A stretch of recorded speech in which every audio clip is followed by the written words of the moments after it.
Assalamualaikum. Hai semua. Kita berjumpa lagi di kisahnya Letnan Imam yang berjudul Dia Bukan Milikku pada bab ke-93.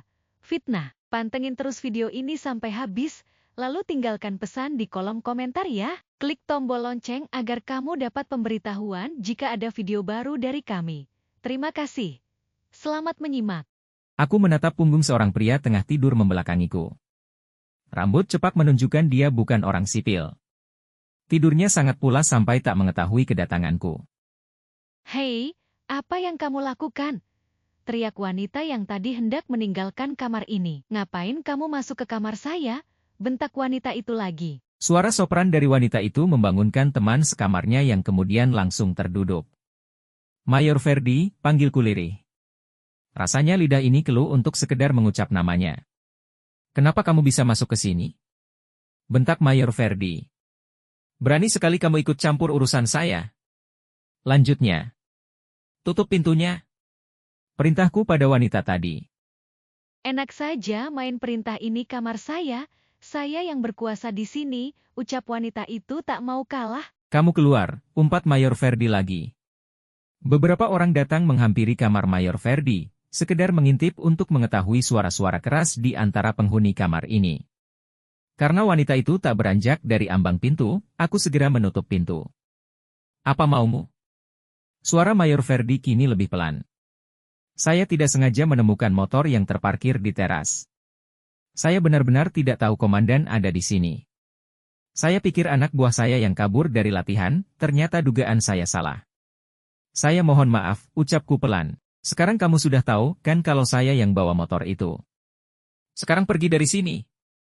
Jika berita ini terbongkar di asrama, saya tak segan-segan menghukum kamu sampai kamu dimutasi dari sini.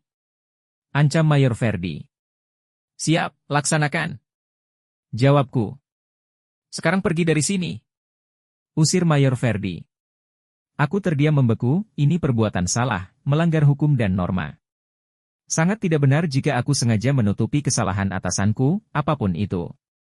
Tapi aku tidak bisa berbuat banyak. Kenapa diam? Kamu tidak dengar perintah saya? Tanya Mayor Ferdi penekanan suaranya. Komandan, aku menjeda dengan menelan saliva untuk membasahi tenggorokan. Tolong berjanji untuk tidak melakukan ini lagi. Keluarga Anda setia menunggu Anda di rumah.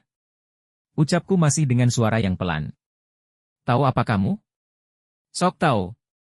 Mayor Ferdi bangkit dengan melilitkan selimut ke tubuhnya lalu menamparku dengan sangat keras.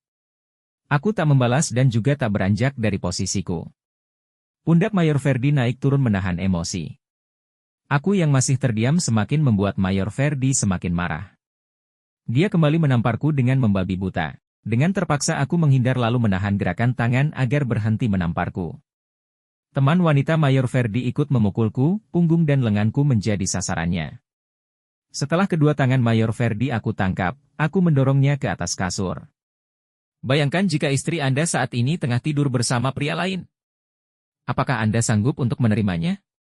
Ucapku pelan namun penuh penekanan. Anak dan istri Anda ada di rumah. Bagaimana jika anak perempuan Anda diperlakukan seperti dia oleh pria lain? Aku menunjuk wanita itu. Jangan ikut campur urusan orang lain, urus urusanmu sendiri.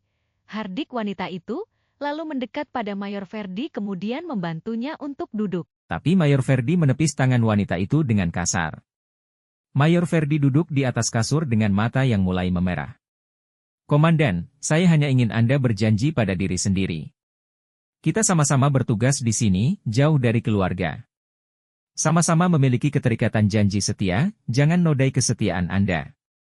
Demi anak dan istri di rumah, ucapku. Kamu belum tahu rasanya menikah, kamu gak tahu rasanya jauh dari istri, ucap Mayor Ferdi kesal. Pantas aja, kamu belum pernah tahu rasanya. Kalau sudah pernah, pasti ketagihan dan gak sanggup hidup tanpa wanita. Dasar bujang lapuk, cerca wanita itu. Aku hanya meliriknya tanpa membalas sepatah kata pun. Jangan dengarkan dia, Pak. Anak buah kayak gini dihukum aja yang berat. Perusak kesenangan orang aja. Sudah sana pergi. Jangan ganggu kami. Bikin ribut aja, usir wanita itu. Aku menggeleng lalu menekuk kedua kaki dan duduk beralaskan kedua betis di hadapan Mayor Ferdi. Saya siap dihukum atas ketidaksopanan saya masuk ke ruangan ini. Sekali lagi saya minta maaf. Hukum aja, Pak. Kasih hukuman yang berat. Kamu nggak tahu siapa Bapak? Ucap wanita itu dengan nada mengejek. Iya, saya akui salah juga salah. Akhirnya Mayor Ferdi mengungkapkan penyesalannya. Baik, terima kasih. Saya mohon izin undur diri. Aku bangun dari duduk dan hendak meninggalkan ruangan. Sebelum membuka pintu, aku memberikan hormat pada komandan kompi itu. Mayor Ferdi membalas hormatku. Siapa namamu? Tanya Mayor Ferdi sebelum aku membuka pintu. Letnan 1 Muhammad Imam Setiawan, jawabku tegas. Letu? Kamu Danton? Tanya Mayor Ferdi gugup. Siap, benar, jawabku lantang. Wajah Mayor Ferdi mulai pucat. Saat ini aku hanya mengenakan kaos loreng oblong. Baju loreng dan tanda pengenal lainnya masih dipegang Utami di kamarnya. Mayor Ferdi merupakan komandan komposit, semua anggota pasti mengenalnya. Sedangkan Mayor Ferdi belum tentu mengenalku. Aku hanya komandan peleton yang baru beberapa bulan bertugas di sini. Mungkin jika prajurit selevel Bintara atau Tamtama tak mungkin berani mengingatkan komandan. Yang pasti aku berusaha mengingatkan siapapun yang bersalah, termasuk atasan, apapun pangkatku. Kamu mandi dulu, jangan keluar kalau belum aku perintahkan. Ucap Mayor Ferdi pada teman wanitanya. Kamu tetap di sini, lanjut Mayor Ferdi padaku. Kenapa Bapak ngebelain dia? Dia sudah nggak sopan, ngerusak suasana hari ini. Wanita itu tidak terima sambil menghentakkan kaki berulang kali ke lantai. Bawa ke sini baju-bajuku. Saya mau bicara dengan Imam, ucap Mayor Ferdi pada teman wanitanya itu. Wanita itu melempar pakaian Mayor Ferdi ke kasur lalu masuk ke dalam kamar mandi. Aku berbalik badan, memberi ruang pada komandan untuk mengenakan pakaiannya. Mam, panggil Mayor Ferdi. Siap, Endan, jawabku setelah berbalik badan. Saya belum pernah lihat kamu. Kamu benar Danton? Mana seragammu? Saya baru bertugas 8 bulan di sini. Mayor Ferdi menganggukkan kepala. Tolong jaga rahasia ini, jangan sampai tersebar keluar. Saya baru pertama kali melakukan ini, jadi wajar kalau ketangkep sama kamu. Kalau sudah ahli pasti gak mungkin tertangkap. Saya akan berjanji untuk tidak membocorkan hal ini, tapi harapan saya komandan tidak mengulangi hal ini lagi.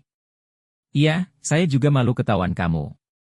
Mayor Ferdi berdiri mendekat lalu mengelilingi aku kemudian merangkulku dari samping, tolong ya. Bisiknya pelan. Siap. Endan, kamu lagi ngapain ke sini? Saya sedang mengantar teman yang sedang mencari penginapan. Motor di depan itu sangat mengusik keingintahuan saya, makanya saya ke sini. Teman? Laki apa perempuan? Perempuan. Pacar?